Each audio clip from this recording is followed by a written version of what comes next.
tää taikaa tai mä soitan poliisille. Mitä täällä on tapahtunut? No täällä ei oo mitään oikeutta puskee mun lapsi. Taika meinas pudota tuoliolta. Joo, niin varmaa.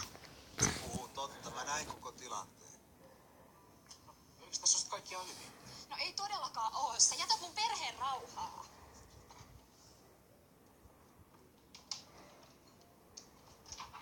Yritin oikeesti vaan auttaa. Sä teit ihan oikein. Toivottavasti sä et pelästynyt tuota välikohtausta.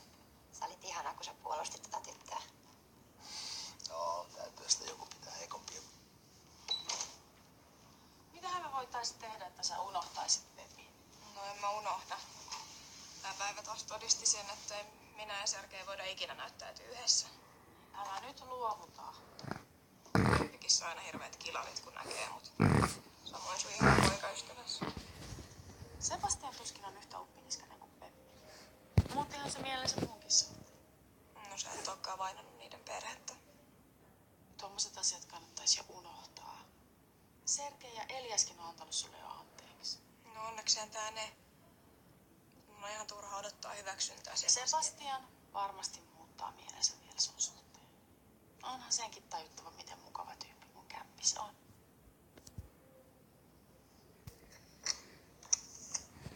Mutta ikinä arvaa, mitä tänään tapahtui.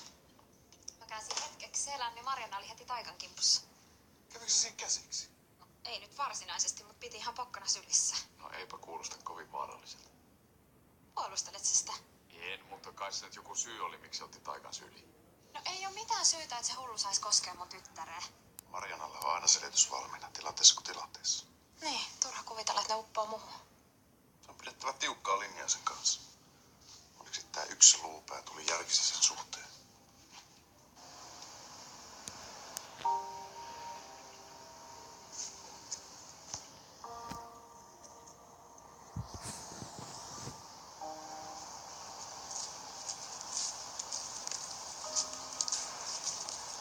Oi, Moi.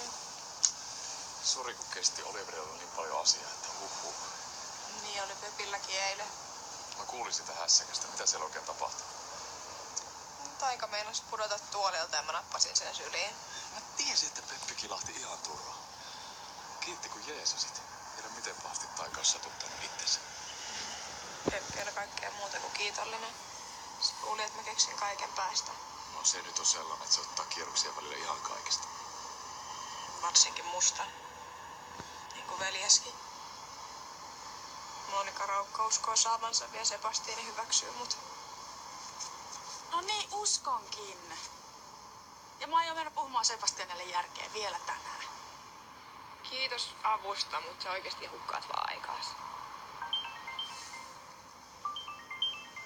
Niin duunista soittaa, mutta me ei vastaa. Sä vaan sotket asioita, jos kerrot Sebastianille musta ja Mariannasta. Mutta No, Broidi vihaa Mariannaa. Sen päätä ei käydä mikään edessään. Moi. Kiva nähdä. Vaikka tää mun asia ei välttämättä ole kovin kiva. Koskee sun kämppistä. no Marianasta mäkin haluaisin puhua. Mut aloita sä. Kyllä mä tiedän, että sä pidät siitä. Mutta oikeesti päästään terve ihminen, ei me koskee toisten lapsia ilman lupaa. Mariannahan vaan yritti estää, että Taika ei loukkaisi itseään. Kari voi todistaa sen. No ehkä tää eilinen saattoi olla piaton juttu. Mut sit taustat tuntien, niin kyllä sunkin kannattaisi pitää varaa sen kanssa. Mä luotan siihen täydellisesti.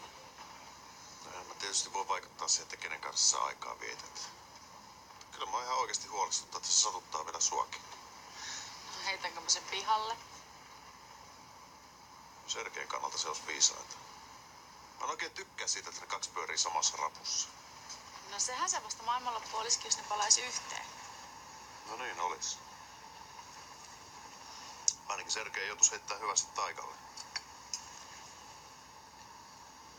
No, mitä sä haluaisit puhua siitä? Eiköhän tässä kaikki tullut jo sanottua.